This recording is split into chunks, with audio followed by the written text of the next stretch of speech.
are the New York Knicks. I'm back in the New York groove. Well, it's the Knicks. New York. We are the New York Knicks. New York. For this new season we're about to enter, the Knicks is taking no shorts, just like winter. New York, New York. New York be about the Knicks, huh? But the best thing about New York City is K-N-I-C-K-S. Everybody say go New York, go New York, go! Go New York, go New York, go! Everybody, welcome to the New York Knicks podcast, episode 605. I am Jay. How you doing, Mark?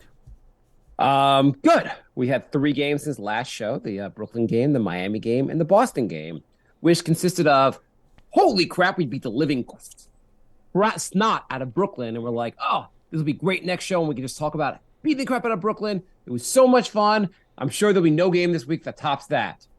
The Miami game, last second shot by Randle. Oh my God, this is the greatest. Well, nothing will top this. Celtics, double overtime. IQ goes buck wild. It's been quite a week, Jay.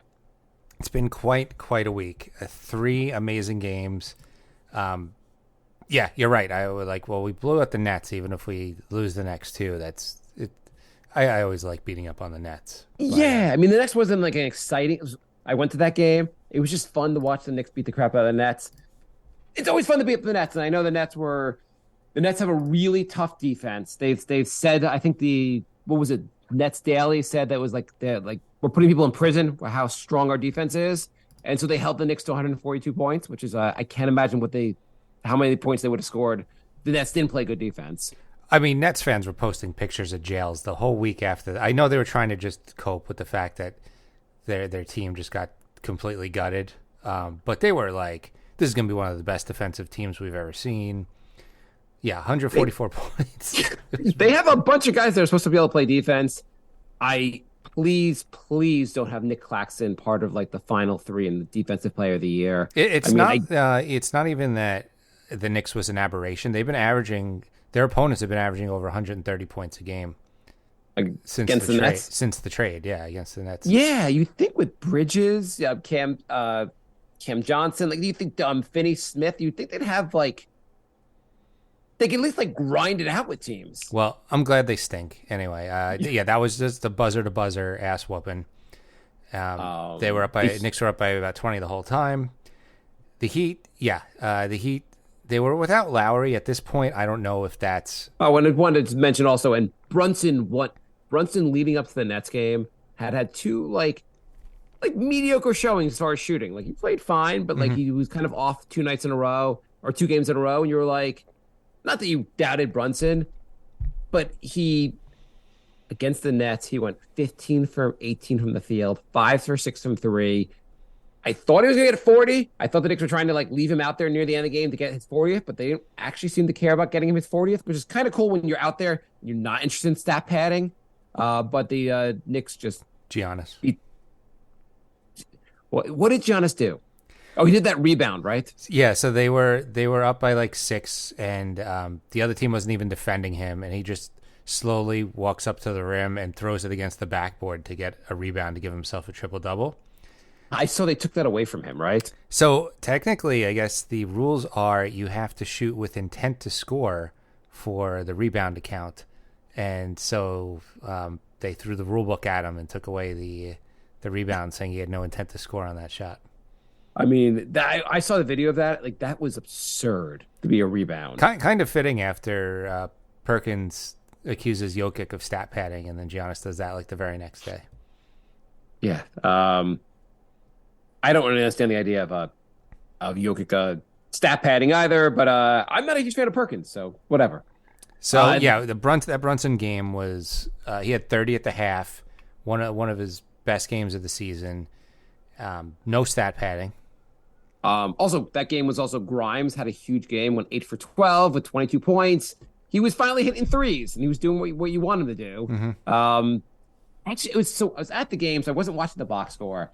And Julius Randle, I felt came out in the second half of that game and was just kind of we're on the Globetrotter. He was just kind of being a little funky with the ball. Mm-hmm. Not seemed like he was not that he was throwing the game or anything like that. It just seemed like he was he was being a little bit loosey goosey. He didn't have the intensity. I think they got a little cocky. They were up by so much, and Yeah, they were crushing Brooklyn. So it was a tie. The second half was basically a tie score, but they were up by like 20 something. So didn't. Yeah, I saw the box score at the end of the game, and I was like, oh, Randle was 7 for 15, 4 for 8 from 3.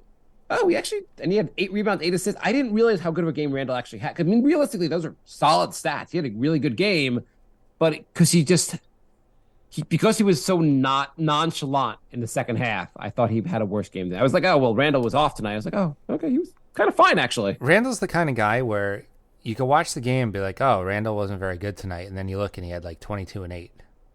Yeah. It's very strange. Like, but Barrett played well. Like everyone, I mean, they beat the crap out of Brooklyn. Everyone played well. It was nice. It was a nice off night, basically. Yeah. Then the grind started against Miami. Yeah, Miami always plays the Knicks tough. It's just these teams. If you would say what team the Knicks have a rivalry with, like the most out of any team, it's got to be Miami, right? You mean like now, or do you mean historically? Historically. Now I don't think they really have any rivalries, but historically, I'd say it's Miami. I guess the Knicks, because the Knicks have not been a contender for so long. It's like we call something a rivalry when the other team's like, nah, it's just a regular season game against a team that we don't care as much about. Yeah.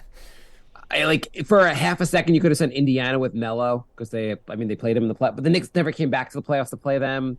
Usually rivalries are established in the playoffs, not really in the regular season. Yeah, well, I mean, you could also say, I would say it's either Miami or Indiana because you had those Indiana series the in 90s. the 90s. Yeah. Yeah, 90s, Reggie Miller, that was a real rivalry. And Miami in the 90s was a real rivalry. And they've obviously had rivalries in the past. But in the last 20 years, is there really a rival? No. Rob wants to know if this is the best Knicks team this millennium. Yeah. So if they play the 54 win team. Yeah, they beat them. I 100% think they beat them. You want to pull up that roster? Let's compare. Sure. Yeah, I think they beat them in 6. It's a very good team. Obviously, they won 54 games, so they're not like bad. And they were a very good 3-point shooting team. Mm-hmm. They were one of they kind of before it became a really popular trend. The Knicks were kind of the first team to really shoot a ton of threes and have that be their secret. Right. So on that roster, so you want to go position by position? Yeah. Okay. So starting point guard. So now we have Brunson. I guess Jason Kidd. Yeah, you got to go Brunson. I mean, Kidd's an all-timer. No, wait, I guess it's Felton. 40. Oh, wait, no, it's Felton. Really, it's Felton. I guess they played them both together. So Felton or Jason Kidd. Who do you put as the starter? Or I guess they started together, right? That was the 2-point guard thing. Yeah. Are we going? Here's the question with that team. That team had two teams. They had the Melo at the 4, Amari's injured team, and then they had them playing, and then they had the Amari's playing, and our team is worse. You got to go with the Amari injured team because that's.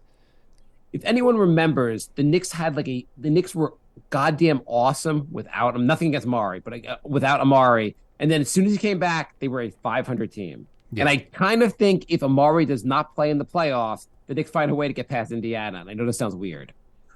No, not at all. I mean, he didn't fit with the team at all. The Knicks also. Was Rasheed injured for the playoffs? I think he was. I think he came back halfway through, if I remember correctly, or maybe he was injured for it. It was a weird. Yeah, it was a very, very weird.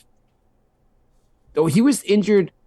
Was he? No. He was. Never mind. Rasheed was injured early in the year. I'm thinking of Kmart. Oh yeah. He was the one because when the Knicks got Kmart, they suddenly took off at the end of the season. Yeah. Okay, this is going to be a weird comparison. Okay, anyway. Center, Tyson Chandler versus center. Okay, point guard, we give the Knicks for Brunson. We give the current Knicks. Yeah. Shooting guard, you want to do Kidd versus Grimes? Kidd versus Grimes. Let's go Kidd. I guess, but Kidd was also he was done in the playoffs. Was Kidd really that great that year? That's true. Kidd started off good, and then as soon as the playoffs hit, he was absolute trash. I mean, Kidd averaged 6 points a game that season. I don't like. He was the last year of his Grimes career. is averaging like 7. You want to call it a draw? Grimes is averaging like 10, isn't he? Oh, thanks, Rob. Sorry, we're bad. Shumpert. Oh, Shumpert. Okay. I mean, Shumpert okay, over fine, Grimes. Shumpert over. okay, Grimes. Shumpert over. You think Shumpert over Grimes? Yeah. Okay, fine. Okay, the 3. Well, who's the 3 then? I like. All right, we've completely ruined this. I thought JR comes off the bench. I thought Shump was kind of acting like the 3 there. Why don't you just pull up the box score from one of the playoff games? I don't have a box score, but I'm looking at the roster, and like it doesn't make. It was really like Chandler at the 5, Melo at the 4, and the 3 and the 2 because they played 2 point guards together, and then they had Shump out there also. Then J.R. Smith came off the bench. I think Kmart kind of came off the bench also. They had a lot of injuries that year also. Yeah. Okay, fine. That's the roster. That's basically the roster. They had Chris Copeland also on the rock coming off the bench who like contributed. They had Steve Novak from 3. There was some depth there, and you had Amari when he was healthy. I think this team is better. Yeah. I don't like. Do you, they won 54 games. I feel like this team. First of all, you just got Hart like I guess 9 games ago. We're undefeated in the Hart era, and the team has been playing at a over 50 win pace since they were 10 and 13 against Dallas. So Sheed was out. Kmart played. Yeah, Sheed was out early. She played early in the season, and he was out. Kmart played near the end of the season. He was really good, and he was kind of like Kmart almost was like the Josh Hart of that team. He kind of did a little bit of everything, even though the stats didn't reflect him being like amazing. Yeah. I mean Chandler. I mean, where do you put Chandler versus Mitch? I feel like Chandler has to win that. Yeah, because Chandler. I mean, it's close though. It's close. Like Chandler. I don't know how close it is. Chandler didn't have much of an offensive game either. Okay, first of all, I mean, he was the defensive player of the year, which Mitch is not going to win. Mm-hmm. Even though I like Mitch a lot. He played more minutes. He generally stayed healthier that season, at least. He was a beast, basically. He was such a good defensive center. I know you're right. He didn't have much of an offensive game either, but I feel like he was still a little. I probably on offense they're probably equal, but I feel like Chandler was a better defensive center. I don't think that's crazy to say. No, I don't think it's crazy to say. Would you? Okay, I guess the big question would be Randle or Melo. Randle passes more than Melo does. Is Melo that much better of a scorer than Randle? No, I don't think so. It's pretty close to say, without being controversial here, it's pretty goddamn close. Yeah, I think it's very close. I mean, look at Melo's field goal percentage. And then tell me he's that much better than. Well, I'm just looking at the playoff games, and it's not great. Are you looking at the playoff box score? Yeah. Okay, I'm looking. So field goal percentage, he shot about 45% from the field that year, and about 38% from 3. So a little bit better for 3-point shooting. She scored 28 points a game. You could argue he was a little bit better of a scorer. He also took a lot of shot. Maybe he's a little better scorer than Randle. But Brunson is such a better scorer than anyone had anyone. It's hard to do the comparison. The problem with doing the comparison, it doesn't really show what this team has. This team has you got IQ. I think IQ and J.R. Smith off the bench. Is that a push? I might even give it to IQ. IQ's been playing so goddamn well. Overall, I think the bench of the current team's better. It also depends on the day of the week.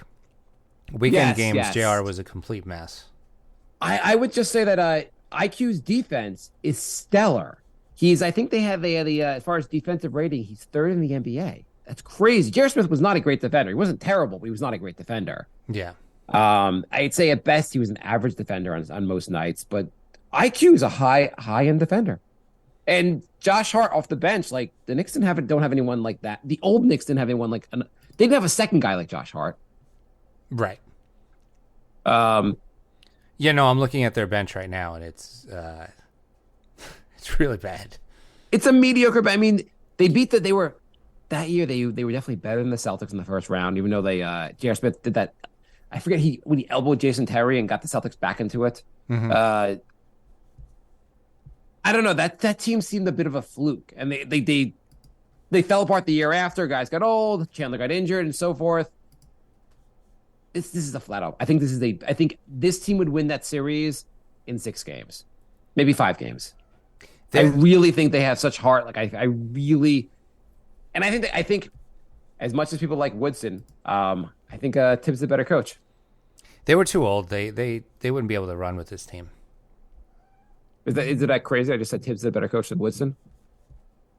No, I don't think that. I don't understand what people are looking for. Like the coach gets to play super hard. Like they are playing as hard as they can for him. Like people almost make that critique. They're like, I don't know about Woodson. He makes them play hard every night.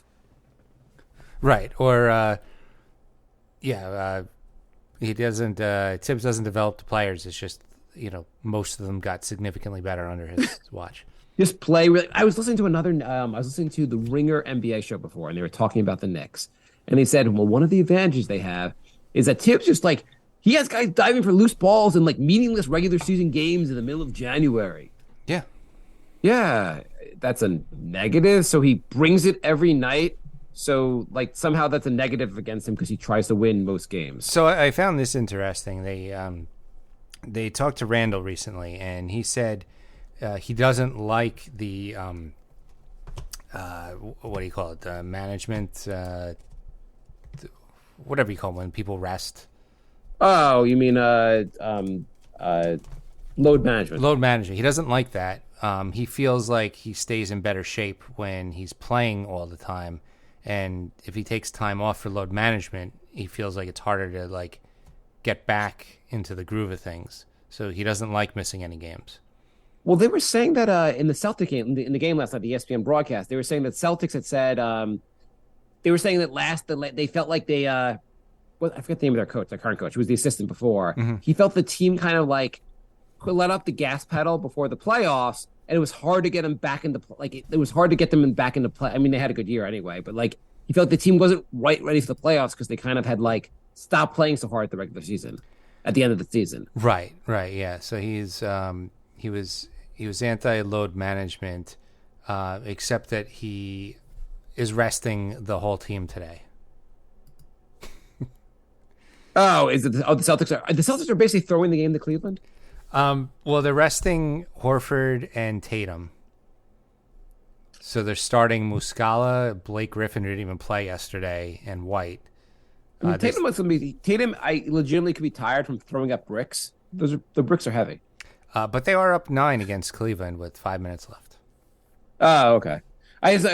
Tatum missed 11 threes yesterday. But he's a superstar. So the Celtics have a superstar in Tatum, so they can win the title. But the Knicks cannot win a title because they have non-superstars who outplayed Tatum yesterday. They are 3-1 against the Celtics this season. But those wins don't count. We're not a real contender. I mean, the team that only won 1 game against us, they're a real contender. Mm-hmm. I mean, can we be a contender? According to the media, no. We need a superstar. We need some player that's been elevated to superstar. I think we're getting there. I don't know. I'm not saying we're winning everything this year. We're probably not winning everything this year. I'd be very happy with the second round. We're making some noise in the playoffs. I agree. Are you scared of Cleveland? It's not like they're going to have a different mode in the playoffs. It's not like things are going to change dramatically. It's the same players.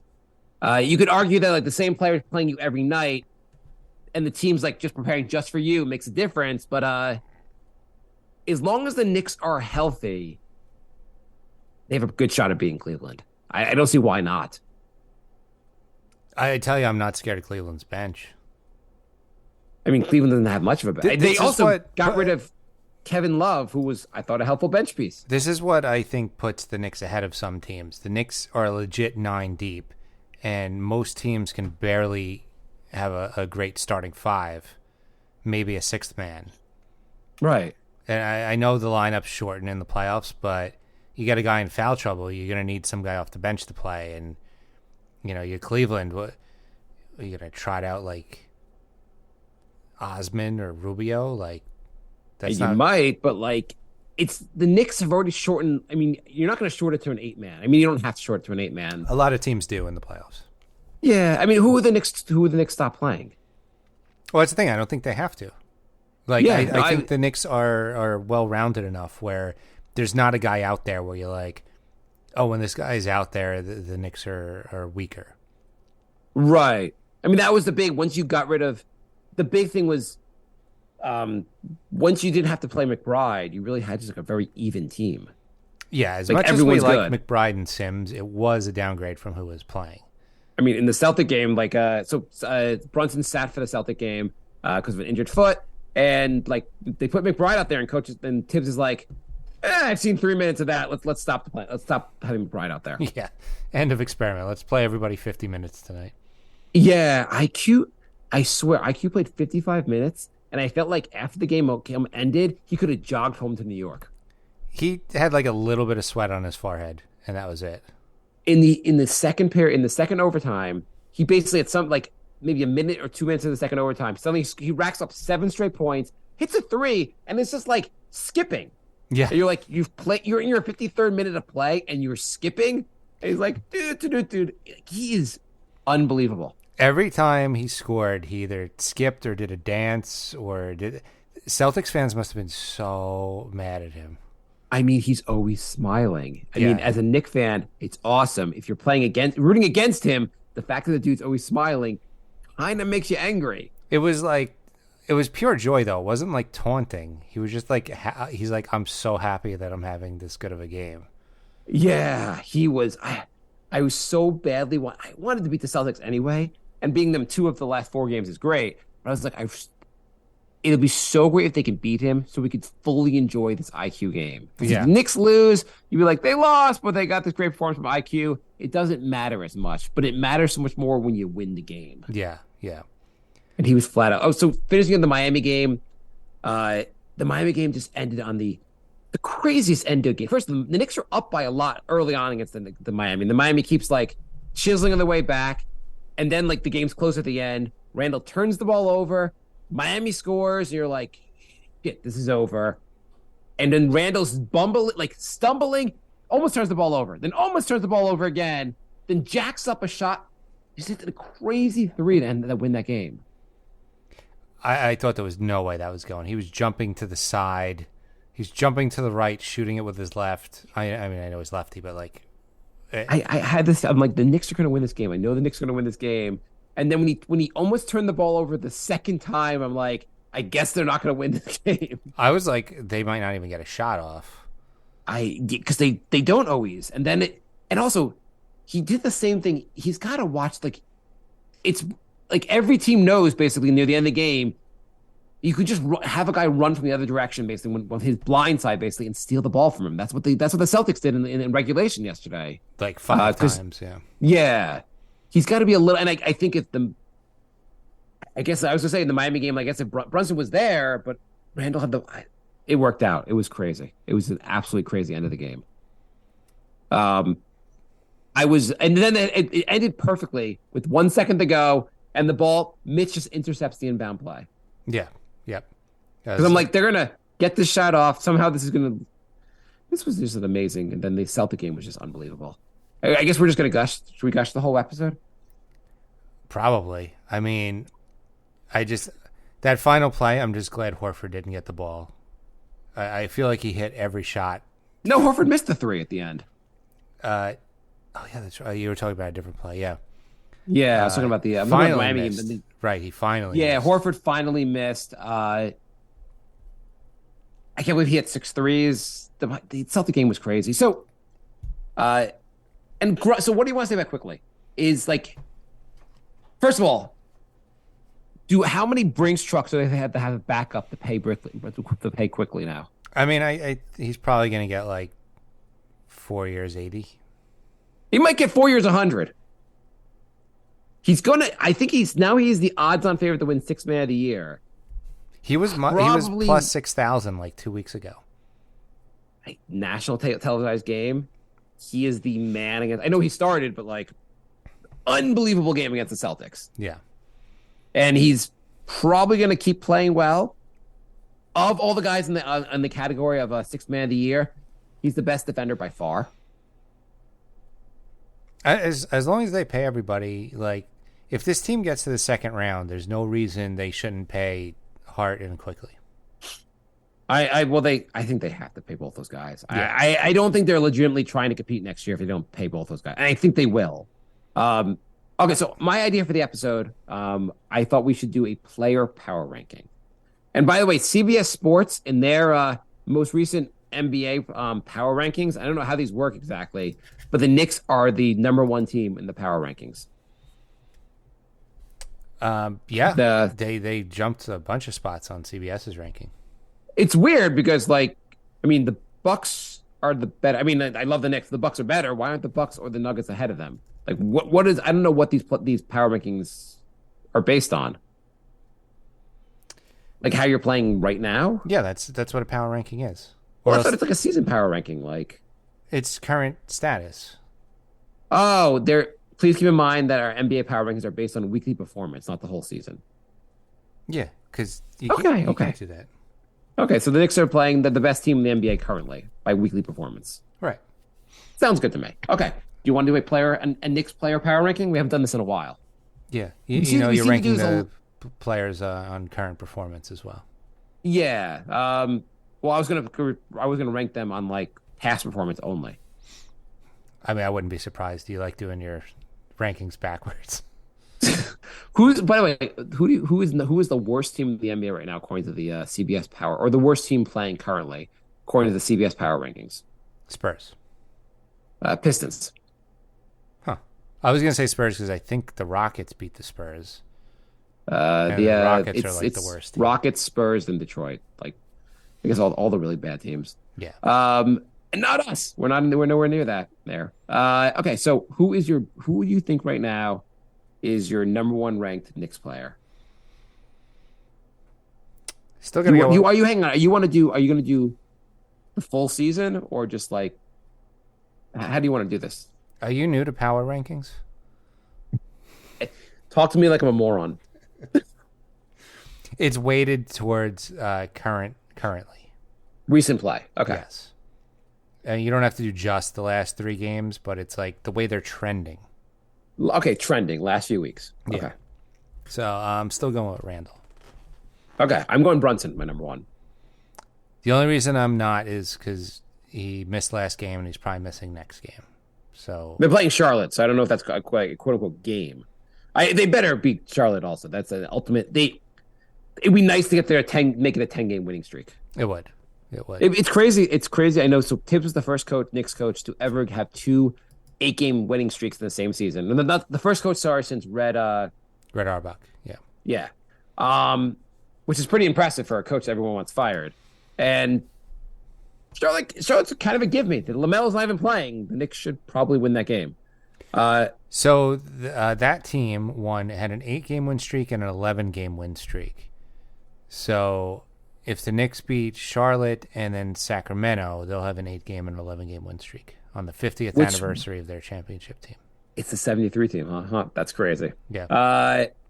Okay, so I am taking Brunson because I still would rather the ball in Brunson. If I'm going to take the last, even though Randle hit that amazing 3 in Miami, I'm still trusting Brunson a little more at the end of the games. I think they would have beaten the Celtics in regulation if they had Brunson. Brunson's just if you need a bucket, he will get you that bucket. I'm going Brunson slightly over Randle. That's fair. I'm assuming you're just some of the turnovers from Randle. If I'm going to nitpick, Randle's great. He's been awesome, and I assume that you're going to take Brunson second. I'm going to take Randle second. Yeah, I just had to ding Brunson for missing a game. I'm not going to ding him for that. It's whatever. Okay, who's third? Third is IQ. Okay, I guess we're just going to agree from here on out. I mean, how can he not after that game? IQ's been playing so well; it's been unbelievable. I one of the things I have to apologize. I really was. I could not see IQ being this good last year. I was kind of out on him, and early this year, I was like, he's not. I was hoping hoping he would take a really giant leap, a step, get better, and like the first month of the season, he wasn't very good. Mm-hmm. And now he's taking a quantum leap, basically. Yeah, yeah. We were saying we need a few guys to make a leap for the Knicks to make some noise, and he's one of them. So first of all, people have been calling they want IQ to start, and I think that's do you think IQ should be starting? I never think it's a good idea to have all your firepower in at the same time, because when those guys sit, that's when you let the other team back into the game. So now you have Brunson or RJ sit, and you got IQ coming in, and you don't miss a beat. It's just like you wear a team down. It's just constant threats on the court. I couldn't agree more. I don't know why you would. First of all, you're not. Why would you change the lineup? That's won 9 games in a row. I really like this how Tibbs has been staggering, taking. He takes RJ out with maybe 5 or 6 minutes to go in the first quarter. Then he brings him back with the bench unit. So you see IQ a lot with the starters and with the bench unit. I mean, let's not pretend that he's not playing 30 minutes a game anyway. Yeah, he's playing 30 minutes. That was like I remember when J.R. Smith won the Sixth Man of the Year, and you were like, he's basically playing the full game, except he's not there in the opening tip-off. Yeah, I think JR was like 3rd or 4th on the team in minutes. But he won 6 man, so it's kind of weird. Yeah, but so IQ's playing I think he's playing 31 minutes a game, and he's finishing games. So that's what else can you ask for? But he's been unbelievable. It also feels like he could play 48 minutes a night. Like he is so well conditioned, it's unbelievable. Yeah. Okay, who's 4th? I feel like we might disagree at some point. Mitch. I'm going to say Josh Hart over Mitch. Only because Mitch wasn't so good against Miami. He's still he can be awesome, but I sometimes I feel like he can be a little inconsistent also. I agree. I mean, he's not really an offensive threat. I just feel like this team looks like a completely different team when he's not playing. Like Hart's been really good as of late, but Hartenstein, I mean. Hart. Yes. That's I don't know. I mean the Knicks are 9-0 in the Josh Hart era, so it's hard not to put him 4th for that reason alone. Yeah, I feel like when Mitch is out there, you're like, okay, he's good, but he's not doing a ton. But when he's out, you're like, oh yeah, the Knicks really need Mitch back in right now. So remember, we haven't done this the power ranking in a while, and when we were doing it last year and years before, you were like, well, after 2, it's really hard to rank. But this list it gets so negative so fast, and now we're like, oh, this guy, he's so great. Oh my god, he's so amazing. It's just 1 through 9. This is 1 through 9. So it's everyone you're super positive about. That's why I stopped doing it this year, because the Knicks got off to a slow start. It was Brunson and Randle, and nobody else was playing well. And I was just I don't want to do a power ranking where I'm shitting on 13 guys on the roster. And now you're just everyone's great. Okay, so I'm gonna take I assume maybe you take Hart at 5, and I'm taking Mitch at 5. Yeah. Really not a bold move here. Okay, so finish it off 6th. Who are you taking 6th? 6th, I am taking. It's a little harder here. Yeah. Probably Hart. Hart's been pretty good. The Hart Foundation. Anyone else? Any of our listeners who are around our age and watched WWF wrestling when they were a kid might know that reference. Yeah, I guess I take iHeart too. And then 7th, I would take Rhymes. 8th, I take RJ. Is that insane to put RJ so low?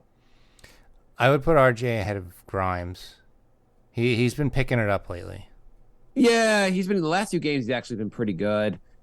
But Grimes' defense has also been pretty good. Yeah, but he's just been such a disappointment on offense, other than the Brooklyn game. The Nets game. I might even put RJ ahead of iHeart. He's been better lately. Yeah. That's fair. That's a fair point. He's actually been making shots. He's been contributing. Who am I missing? Who's the 9th guy? Obi. Oh. Okay, cool. I guess Obi goes. Here's where the list gets negative at number 9. I mean, it's he's not playing bad. He's just not doing much.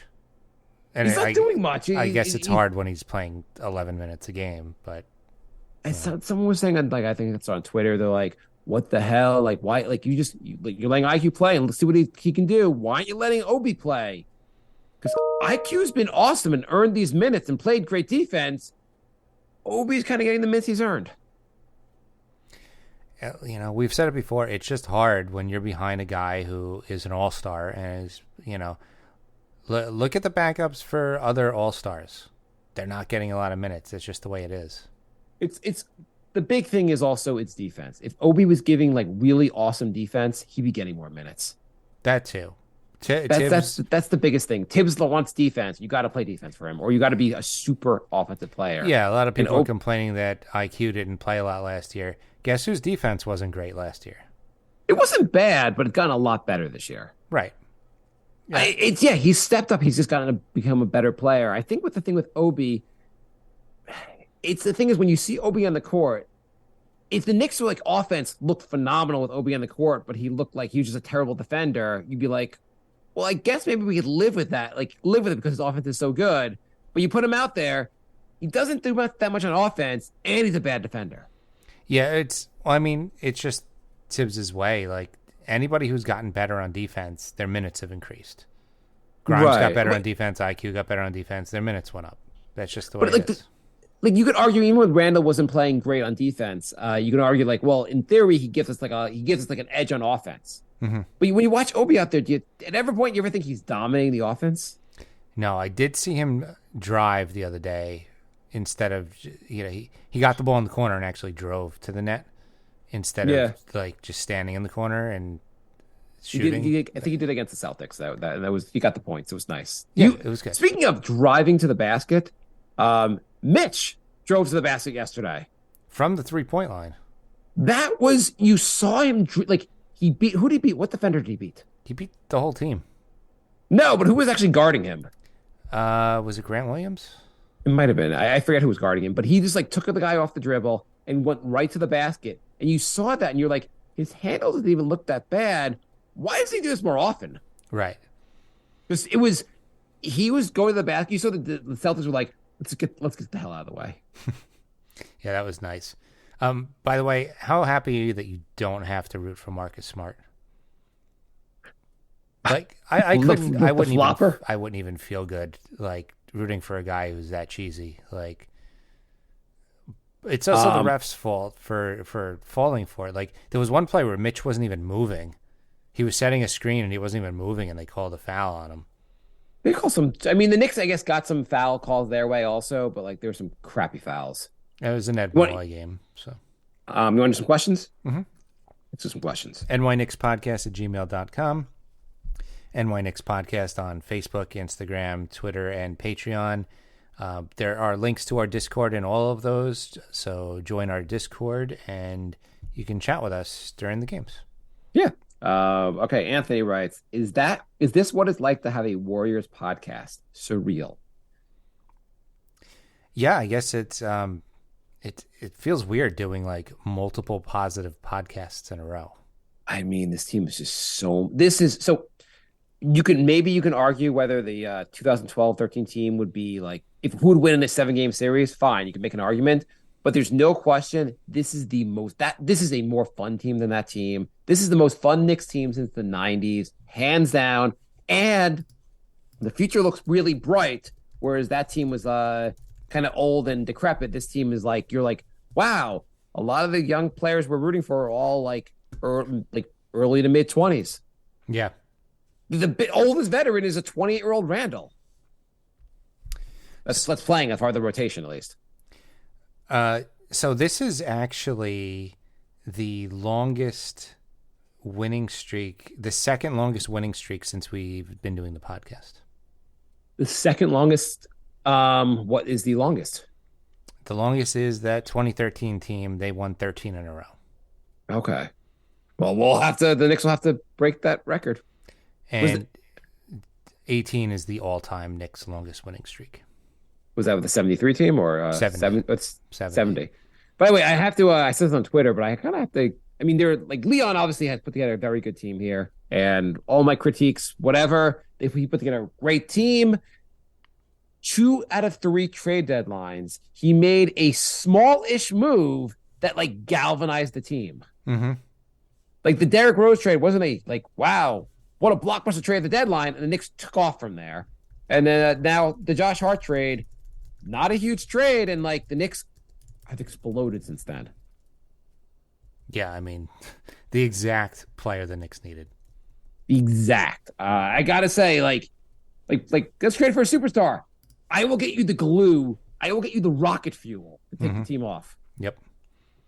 Huge props to him. Anthony writes, are we winning 50 games? The Knicks have to go 11-5 to win 50 games. What do you think? I predicted 3 games ago that they would win exactly 50, and I see no reason to change my prediction, especially since one of my penciled-in losses was to the Celtics. So it's going to be close. Kirby writes, do you think 538 predicts that the Knicks will finish with 49. Okay, that's fine. Also 538 probably I think predict the Knicks would be a shitty team this year. So I mean I appreciate their predictions now. I'm pretty sure the preseason they predicted the Knicks to be trash. Kirby writes, do you think we can still get Gordon Hayward's soon to be expiring contract for Julius Randle this offseason? I, for one, am dying to know. Sarcasm for those ready to fight. I was probably one of the few people still positive about Julius during even last year's doldrums. LOL. Yeah, I'm not going to tolerate any more trade Randle talk. Yeah, the trade Randle talk dies. Trade Randle's talk stops, and the fire Tibbs talk kind of has to stop also. Yeah. We need to fire Tibbs because we need a coach that will, I don't know, get them not to work as hard or not win games, but develop Obi. What are you looking for here? Knickerbocker Ave said I'd be listening, but he'll join in. He has class tonight, and Long-Suffering says, Long-Suffering New York Knicks pod, who's a great Knicks pod, said, are the Knicks now a destination? Absolutely. I mean, why wouldn't they be? You could tell they're having fun. So much fun. Everyone seems to like each other. Look how many teams that just look miserable out there. Like look at the Hawks. Like they look like they hate each other. If Fred Katz from The Athletic has been reporting how the locker room guys are just so happy to be there. Basically, they're not happy. They're so happy to be playing together. I mean, Rose literally said, "I don't care if I'm getting no minutes. I just want to be a part of this team." That's pretty good. Yeah. 48. It wasn't didn't ask to be traded. Guys just want to be here. Guys, Obi, who's not getting that many minutes, seems super happy when you see him on the bench at least. First guy up every play. First guy to cheer. First guy to high five. It's also the Knicks have a lot of play. I mean, generally they have a lot of guys who are fun to play with. Even though the Knicks go a little heavy on the ISO, Randle gets a bunch of assists. He passes the ball. Brunson obviously passes the ball. You have a guy like Josh Hart will just do everything he can, dive for loose balls. That's always a fun guy to play with. Mm-hmm. IQ works. It's guys, everyone's working extra hard, which really makes you want to be on this team. Yeah. And you're getting results, basically. Yeah, it's paying off. I mean, paying off. This is such a fun team. David writes, should we really be celebrating Randle's buzzer beater against the Heat? Yes. He did commit the handover while acting like a fool that put us down in that situation. I think he meant turnover. And he almost turned it over again on the final play before heaving up a contested three. The shot wasn't pretty. It is funny. I know there was no timeout to actually draw up a play, but can you imagine Tibbs being I know you guys aren't going to like this. Okay, Randle, can you try to turn the ball over twice and just chuck something while you're hot, really contested? I mean, if they had a timeout, I don't picture that final possession looking very different. I didn't see the 2-minute report, but I kind of think Randle might have traveled on that play at the end. I don't know. Do you think he traveled on that play? I think he kind of traveled when he was trying to get the three off. Maybe. I mean, they didn't call it, but it kind of looked like he traveled. I mean, he could also probably have called a foul too. So yeah, we'll call it a wash.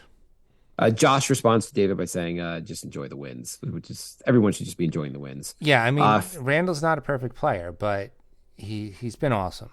He hit the shot. He's won us a lot of games this season. I mean, he may not be the quote unquote superstar or the best guy on a championship team. A lot of superstars have off nights also, or like have their weaknesses also. It helps that we have other players who are also really good. Like there was Jay pointed out to me, there was already an article on ESPN saying, does Phoenix have enough help to win the title? That has been the most comical article I've seen in years. Does Phoenix have enough help? The bench isn't great. The Knicks have an all-around roster, which is a huge advantage. Yeah. I mean, they got one of the best players in the league. To the team with who made the finals 2 years ago and really didn't change much to the roster. Added one of the best players in the league, and they're like, I don't know if they have enough help. Is Phoenix the favorite? I think so. Coming out of the West, at least to make the finals. I think they are. I mean, I know they're only in fourth right now, but I think they're the favorite. Yeah, I guess it's hard to argue. I mean, do you think Denver's got a chance against them? I mean, Denver having the best record and they having Jokic, who's awesome. I do. I think that's going to be a great series, and I really hope Denver pulls it off. I'm hoping Sacramento beats everyone and goes to the finals, because that'll be a team the Knicks could beat in the finals. Honestly, I'd be happy with anybody except Phoenix. Screw that. Yeah, I would see Luka. Well, I don't want to see Dallas or Phoenix go. Anyone else I'm very happy with. I don't think we have to worry about Dallas. Frank writes, what are the Knicks going to do about IQ? His play is elevating him to possible starting point guard status for another team, very similar to Brunson's situation in Dallas. At this point, I have to believe Dallas regrets not offering Brunson a deal he couldn't refuse. If they had re-signed him, they could have in turn saved players and picks they used on Kyrie and spent them elsewhere at the trade deadline. Do you extend him after this year? Do you wait? He's due $4.4 million next year and is restricted free agent in 2024. So what do you offer him? Same as Brunson, 4 years, $104 million, 4 years, $100. Then you have to resign Hart. So we kind of addressed this a little bit already, but what realistically do you have to pay him basically? Mm-hmm. Yeah. Do you wait? The Brunson thing was weird because it seemed like he wanted to stay in Dallas initially, but he told them he wasn't going to negotiate during the season, and they decided to wait to see if he had a good season. They basically called his bluff. Well, they lowballed him also. They offered him 4 years, $55 million. Right, which I think if they offered at the beginning of the season, he might have taken it, but they waited. I thought they offered the beginning of the season. They offered that later in the season? Yeah, I thought they waited till right before All-Star break or something, and he said, I told you I'm not going to negotiate during the season. I mean, you might be right. I forget the order of everything, but it was still I just know they screwed it up majorly. If they offered him 4 years, $100 million, he'd still be in Dallas. Yeah. There's no question. They screwed up by giving the window for the Knicks to step in. The difference here is IQ's a Knick next year no matter what, unless the Knicks trade him. Because the Knicks have him for a fourth year, they have him under contract, and then they have him the restricted free agent. You don't have to extend him this offseason. You could wait another year and see how he plays. But I'm kind of fine extending him also.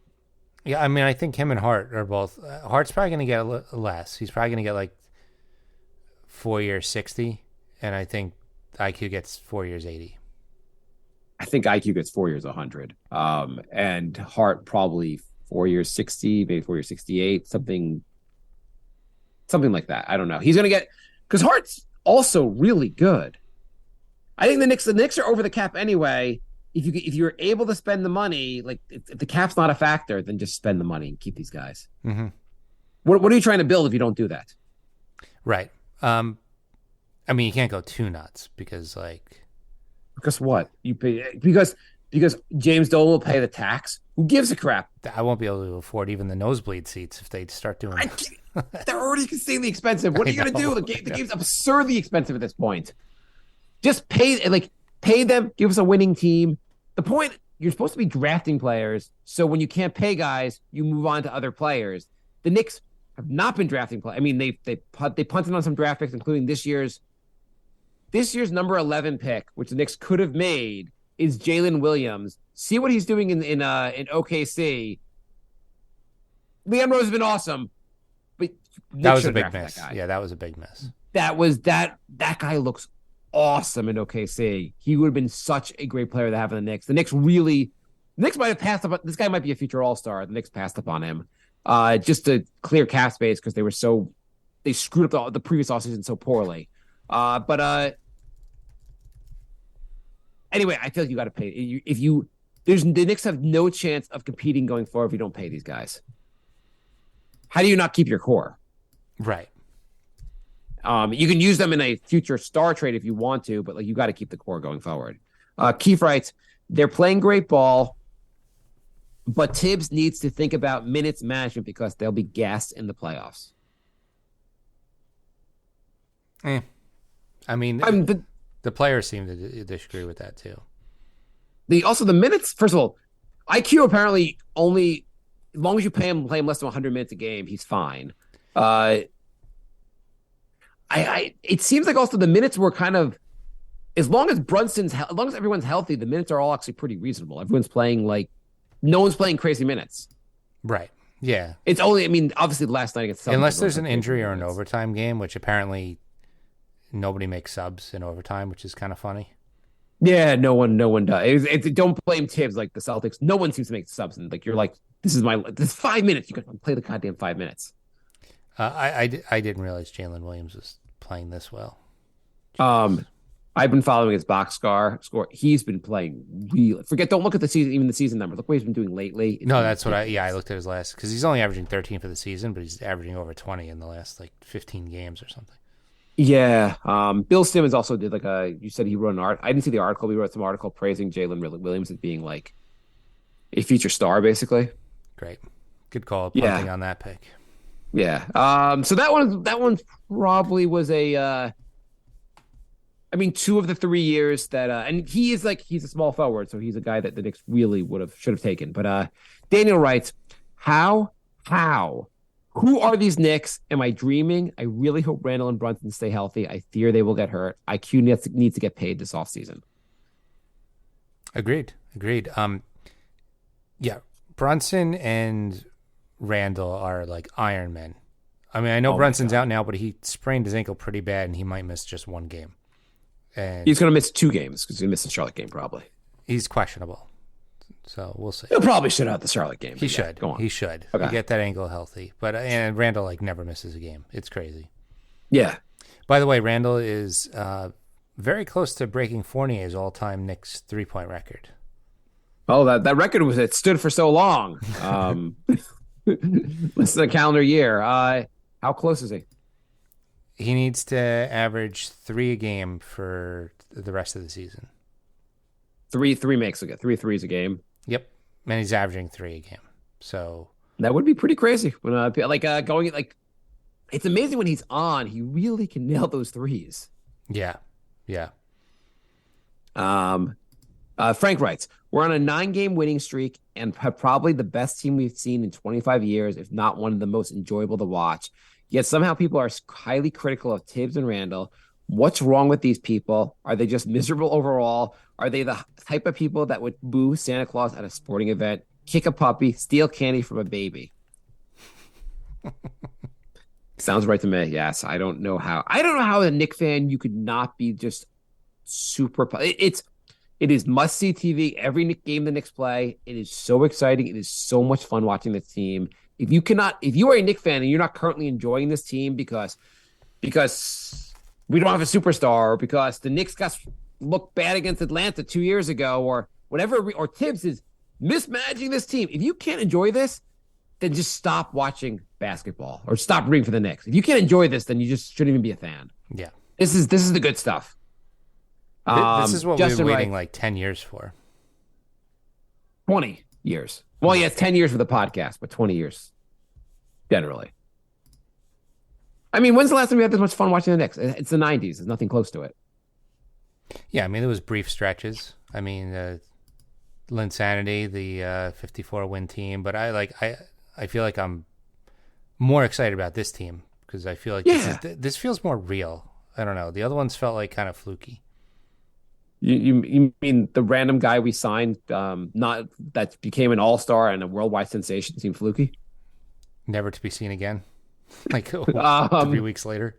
Yeah, I mean, the thing is, like, I'm sure you have like the '90s also like they were fun, but they wasn't like you're always trying to beat the Bulls, and you were always like you had. It was just cool that we had a team that would win tons of games every year in the regular season, and it was always going to be a shot in the playoffs. I don't know. This is I feel like this team has really turned a corner where like I used to feel like, will my son's lifetime will the Knicks ever contend? Now I'm like, we might have a shot of really being contender in the next few years. Like we're not that far away. Yeah, yeah. Justin writes, thoughts on Perkins calling Stephen A bandwagon Knicks fan and saying New York fans don't want him. This might be the first time I've agreed with Perkins on anything. I really don't love Stephen A. He does everything just for drama and get people talking. Like it's so silly. He's a caricature of like I'm sure at some point he was more like less annoying to deal with, like to watch. Yeah. But like he became big on outrage, and now he's just a caricature of himself. I think he was saying today how like the Knicks, if they better not play Cleveland and lose to Cleveland because they should have had Donovan Mitchell, and like shut the hell up. Like, just shut the hell up. Forget about the Donovan Mitchell stuff. This team is awesome. They're really fun. If you're a Knicks fan, you should be enjoying this. He was pretending to cry because the Knicks didn't draft Johnny Davis, who's in the G League. Was that this draft or last draft? Or yeah, that was the most recent draft. Oh, It's amazing how wrong he is, how often. Yeah, I have to say, I know we talked about in previous last show, and like we'll keep talking about the idea of a superstar. I think the superstar thing is overrated. Yeah, I think a complete roster beats, and I know every goddamn the finals you look at, like the team with a superstar seems to win it, but I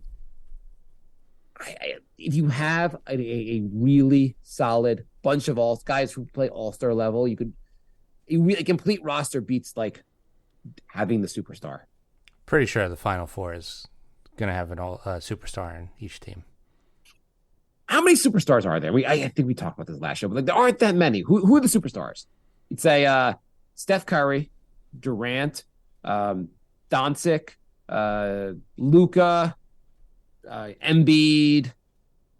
Luka and Doncic? Yeah, both of them. Steph and Curry. Basically, there are 10 superstars. Yeah, Jokic, Giannis. Some people say Tatum. Not when he plays the Knicks. And I guess I would not look at any team and say they don't have. So let me look at the best teams right now. Who does not have a superstar? So Milwaukee, they have Giannis. They obviously are an amazing team.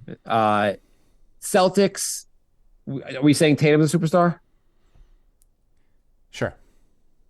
Is Tatum really a superstar? Is he like that great? I don't watch enough Celtics. People who watch Celtics say he's a superstar. Every time he plays the Knicks, he does not look like a superstar. Okay, Sixers, they have Embiid, superstar. But they also, the Celtics, we've seen what they had. And the Celtics have they do have depth. They have a very good team. I mean, obviously, all these are all good teams. The Sixers' depth isn't great. Cleveland, is Donovan Mitchell a superstar? Yeah, I guess. I mean, like, he's a superstar that doesn't really put up better stats than Jalen Brunson. Correct. I mean, he doesn't do anything better than Jalen Brunson, but he's a superstar and Brunson's not, right? Yes. And then we go then I guess going to the West. Denver, they have Jokic. I guess is Ja a superstar in Memphis? He was. Now he might be in jail. What was the deal? So he flashed guns on Instagram at a club? Yeah, he was at a strip club, clearly like just wasted, and he like held up a gun. You're allowed to have a gun in Denver, but you're not allowed to have a gun if you're under the influence. Also, there's a question how he got the gun to Denver. If he took it on the team flight, that's against league rules. Is this going to lead to a Supreme Court case where they rule that you're allowed to be drunk? If you're drunk at a strip club, you're allowed to have a gun as long as you're on Instagram. As long as you're worth over $100 million. Yeah, I mean, I don't think he should go to jail. I think I don't think think he's not going to generally- go to jail, but like he might get fined and have probation or something, or he might just get a long suspension from the league. I would just say like it's poor form, generally speaking. I'm not against guns, but I think it's poor form to have any player representing the league show himself on Instagram with guns. I think that's what was that? Remember what was Gilbert Arenas got in trouble with for a gun? Yeah, that's why I'm surprised the league was basically like, Memphis, you handle this. Well, maybe because Memphis said we'll suspend him for a couple games. Yeah, but the like league says fine. if it's 2 games and that's it, like David Stern would have suspended him for like 50 games. Oh, I think that's going overboard. Also, I don't know if he broke any laws. I know what you're saying, but I don't know if he did. If he broke some laws, that'd be different. Then maybe that's different. If he sits a few games, I think that's probably a fine punishment. I just think it's a really bad look for the league. I think him doing that is a really bad look for the league. Yeah, yeah. But I also don't think like I don't think he needs to like be suspended for any long period of time. Do you think he does? I don't know, like not 50 games, but I don't know. It's pretty bad. No one got harmed. No one. I mean, he shouldn't have had a gun at the strip club while he was drunk. Are you allowed to bring a gun to a strip club in Denver? I don't know the law there. I think if you're not drinking, Is that they take your gun after you've had 3 drinks? I think our gun laws in our country are so messed up right now that it's really hard to know what's okay and what's not okay. If he had a permit for the gun, I think it's more just a bad look than anything else. I'm just saying that if I was at a strip club with a gun and my boss saw that video, I probably wouldn't be working at my job. Okay, what if you were what if you were on Instagram live just at the strip club without the gun? Would your boss be happy with you? Probably not with that either. Jay's like, actually, I'm not allowed on Instagram, so we're good. I would say, I think we talked offline that like Zion and Ja are conspiring to make RJ look like the best pick in the draft. Seriously. But or what's going to happen? What's Garland going to do? Like Garland's just going to top it all off by like admitting he was at the January 6th protest. January 6th, like trying to overrun the Capitol. The Viking guy takes off its mask and it's Garland. It's Garland, yeah, exactly. Either way, he shouldn't be gone too long. Anyway, so Sacramento, do they have a superstar? No. They don't. And I guess like they have De'Aaron, they have Sabonis has been having a great season. Yeah. So we're saying Sacramento's the Knicks of the West, I guess. They're like the team that's more loaded, but they have a more well-rounded team, but they don't have that star. Agreed. Yeah. At the same time, when the Knicks play Sacramento and they're playing them soon, I don't fear them at all. And the Suns have stars. Golden State has stars. Minnesota, do they get a star? Does No. Towns a star? No.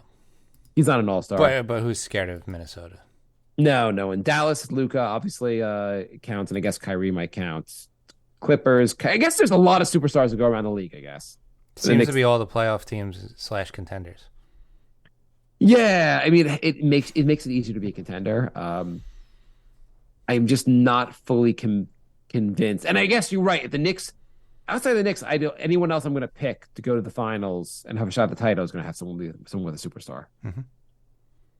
I just feel like people think like these superstars have these magical abilities. It's really just high risk, high reward. Like if you have a superstar, most likely you don't have a deep bench, and you're just hoping that everyone stays healthy and plays really well. But if you have a superstar and they don't play well in the playoffs, like I don't know, James Harden or Chris Paul, you don't win. Or if you get a superstar and he gets injured, like that's it. Like we saw the Knicks were able to win without Brunson. Like they're deeper because they're not paying somebody $50 million a year.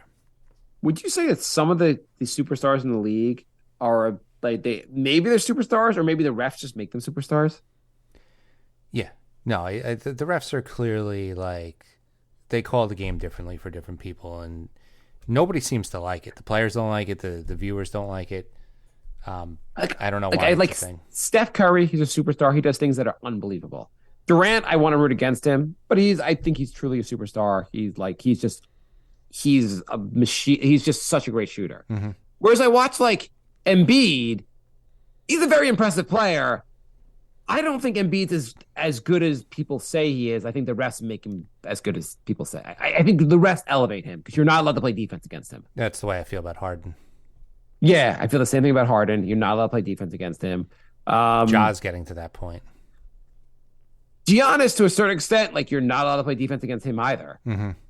It's not as bad as Embiid. I think Embiid's one of the forgetting the Harden. You're right. Harden and Embiid are two of the most annoying guys to play defense against because they get every goddamn call. Yeah, Anthony said Jimmy Butler gets superstar calls. He does. I don't know. Yeah, why. he does.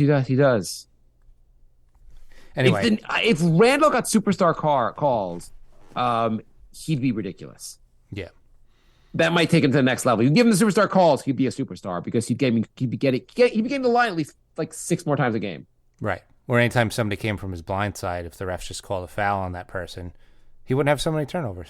Or any one time he's near the basket and like 3 guys jump on him, and they're like, well, he didn't flop, so he didn't get the foul. Yeah. Anyway, we are out of time. Okay, our last question of the game, or the last question we always end with. The Knicks have, I think we'll record next Monday. The Knicks will have 4 games before that. They have Charlotte, Sacramento, LA, and LA. The Clippers and the Lakers. How are the Knicks going to do? I feel like this is going to be every game except Charlotte's an away game too. Yeah. I think the Knicks go 2-2. Okay, so they're being Sacramento. They're being Charlotte. Yeah. Sacramento, you're taking as a win or a loss? A loss. Really? Yeah. I feel like they should beat Sacramento. Clippers, I'm saying loss, and then Lakers win. I'll say 3 or 4 because I can't fathom I can't fathom we do the next. I can't fathom that next show there's a 13-game winning streak and my nipples are erect the entire show. I mean, I won't be able to sleep. I'll be ecstatic if they do win all those. I just feel like, I don't know, it's getting tougher and tougher because now like so many people are talking about the Knicks. Teams are going to start playing harder against them, and at some point somebody's going to win. But hopefully it's 13. Matching the 73 teams win streak would be awesome. I feel like I feel like the Clippers are the loss here, but I think they're going to beat Charlotte and the Sacramento. I have a great feeling about those games, and although with Clippers, like you Knicks, never know who's going to play. The Knicks could play the Clippers with no Paul George, no Kawhi. Like you never know. So yeah, there was an interview that Paul George did with JJ Redick where they were talking about load management. And instead of saying that they claimed on the show that it was really the team that's doing the load management, it's not them. Yeah, and he was saying that he doesn't like it. Yeah, which is weird. Well, that's what Randle said too. That they it's don't weird stay also in game because shape. he basically plays with like the Lewis Clark of load management with Kawhi. Kawhi started the load management movement basically. Mm-hmm. So I don't know how you can even like critique the thing when you're playing with this guy who's like the ultimate load management guy. Which says he's playing with him doesn't mean he likes it. I don't know. I feel like it was weird to have Paul George criticize it, and I also just feel like it's like I don't know. You guys could also just show up to every game and play, and it'd be fine. I think that if you told the team that you wanted to play, they would let you play. Rob also brought up that the Clippers haven't won since they got Westbrook. I think they're 0-5. Wow. Oh no, That's no, shocking. no! They won their last game. Never mind. Oh, okay. They're like, but they've been 1-5. pretty bad Yeah. since they got it. Yeah. I mean, Dallas has been pretty bad since they got Kyrie. Yeah. Yep. All right. We are out of time. Thank you for listening, everybody. NY Knicks podcast on everything: Facebook, Instagram, Twitter. nyknickspodcast@gmail.com. I'm going to put a link to the Discord in the chat. So join that. You could chat with us during the games. Oh, by the way, the Cavs did win. They used superstar Donovan Mitchell, got 40 points to lead them over the team that started Blake Griffin. Awesome. You needed 40 points to be a team that started Blake Griffin and Muscala. You know what this is? Celtics just didn't want to see the Knicks in the playoffs, so they're trying to get out of their bracket. Yeah, it seems like that. Seems like that could be the case.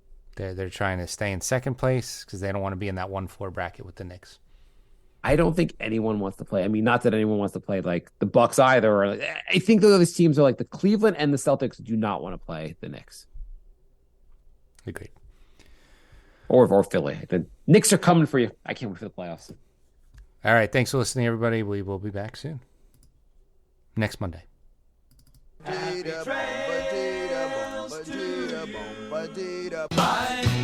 love. Goodbye, everybody. Goodbye. It's all over. Goodbye. It's time to go. This is the end. Say goodbye.